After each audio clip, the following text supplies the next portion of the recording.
Silakan udah mulai di in. Iya.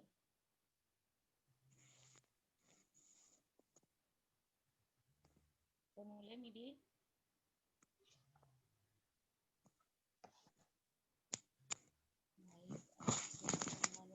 Assalamualaikum warahmatullahi wabarakatuh. Baiklah, hari ini kita belajar tentang ekonomi sumber daya alam. Karena ini merupakan pertemuan pertama, maka saya jelaskan dulu ada yang namanya kontrak perkuliahan, di mana kontrak perkuliahan itu terdiri dari kehadiran, ujian tengah semester, dan ujian akhir semester. Serta yang terakhir adalah berpakaian. Jadi harus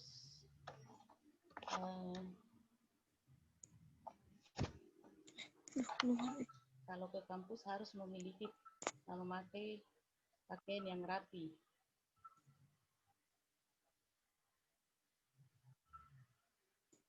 Ya.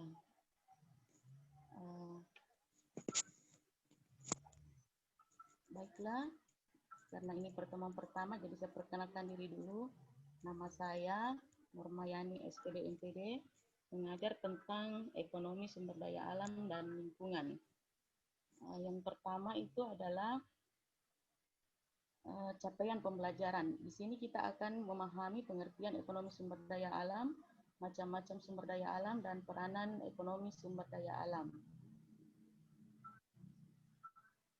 Oke, selanjutnya kita akan membahas tentang pengertian ekonomi sumber daya alam.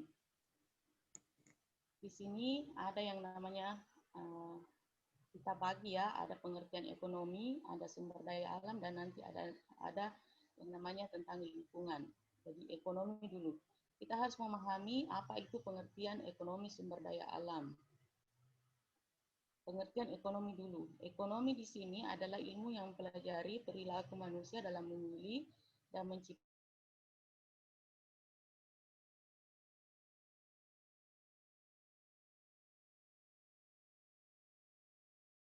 daya alam. Di sini dimaksudkan adalah segala sesuatu yang berasal dari alam yang dapat digunakan untuk memenuhi kebutuhan hidup manusia. Selanjutnya, di sini ada tentang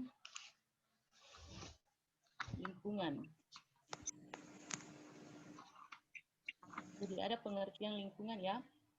Pengertian lingkungan di sini adalah ada dua macam, yaitu lingkungan buatan dan lingkungan alami. Jadi lingkungan buatan di sini adalah lingkungan yang sengaja dibuat oleh manusia untuk memenuhi kebutuhan hidupnya, seperti waduk, sawah, tanah, taman bunga, bendungan, dan kebun. Itu untuk lingkungan buatan. Sedangkan lingkungan alami yaitu lingkungan ciptaan Allah Subhanahu wa Ta'ala, yaitu lingkungan yang terbentuk secara alami seperti laut, gunung, danau, sungai, hutan, dan lain-lain.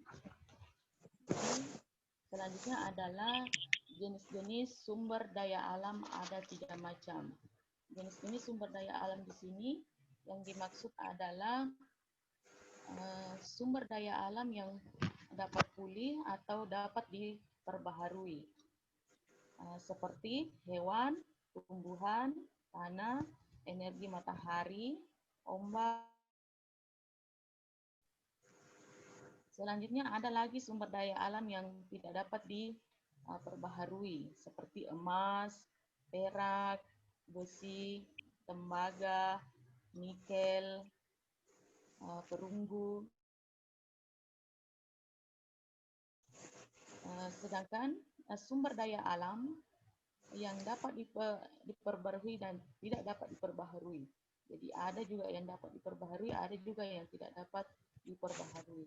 Di sini adalah secara sumber daya alam biologis seperti panen, hutan, padang rumput, marga satwa, perikanan, peternakan, dan sumber daya alam lahan, yaitu seperti kesuburan tanah, sifat fisik tanah yang ada pada lingkungan tersebut. Kemudian macam-macam sumber daya alam. Jadi macam-macam sumber daya alam di sini berdasarkan sumbernya. Jadi ada berdasarkan sumbernya. Sumber daya alam biotik yaitu sumber daya alam yang berasal dari makhluk hidup. Kayu, ikan, batu bara, marmer, dan minyak bumi. Itu adalah salah satu sebagai contoh-contoh yang termasuk sumber daya alam biotik. Biotik yaitu sumber daya alam yang berasal dari makhluk tak hidup seperti timah, besi, dan kuarsa. Nah, berdasarkan persebarannya itu dibagi menjadi dua, yaitu sumber daya alam yang dapat ditemukan di mana yaitu sinar matahari, udara, air, area pertanian, dan hutan. Itu salah satu adalah sumber daya alam yang dapat ditemukan di mana-mana. Selanjutnya adalah sumber di daerah tertentu, seperti timbangan, seperti taman bunga, jadi ada tambang batu bara dan tambang emas. Selanjutnya berdasarkan tujuannya. Jadi sumber daya alam berdasarkan tujuannya. Sumber daya alam berdasarkan tujuannya itu dibagi menjadi beberapa bagian. Yang pertama adalah sumber daya alam. Bahan industri ialah sumber daya alam yang umumnya digunakan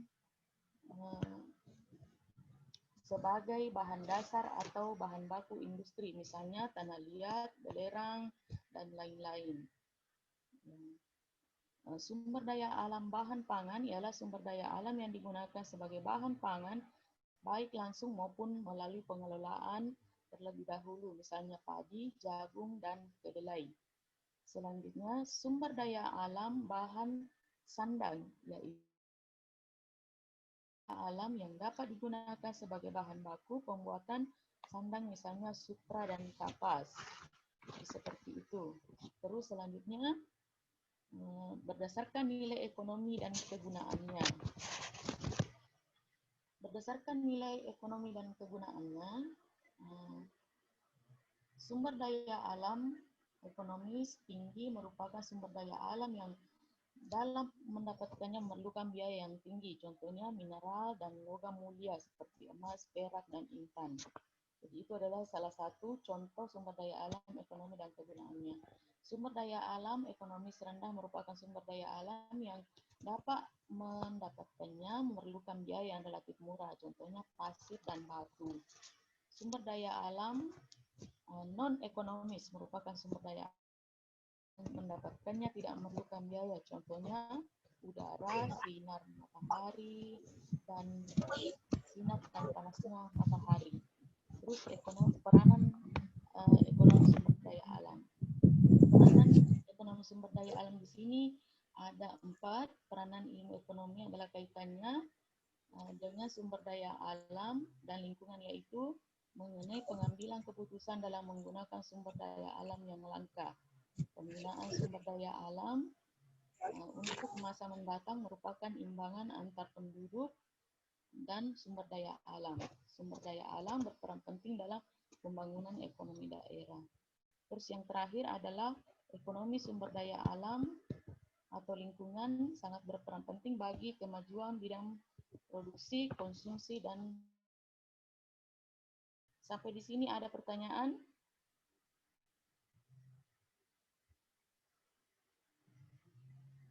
Kalau tidak ada pertanyaannya, saya kasih tugas ya.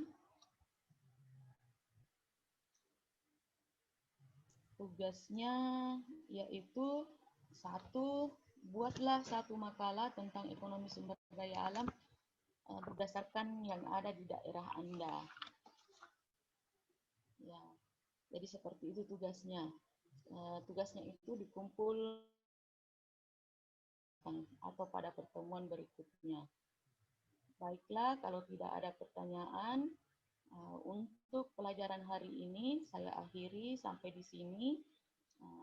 Saya ucapkan Assalamualaikum warahmatullahi wabarakatuh.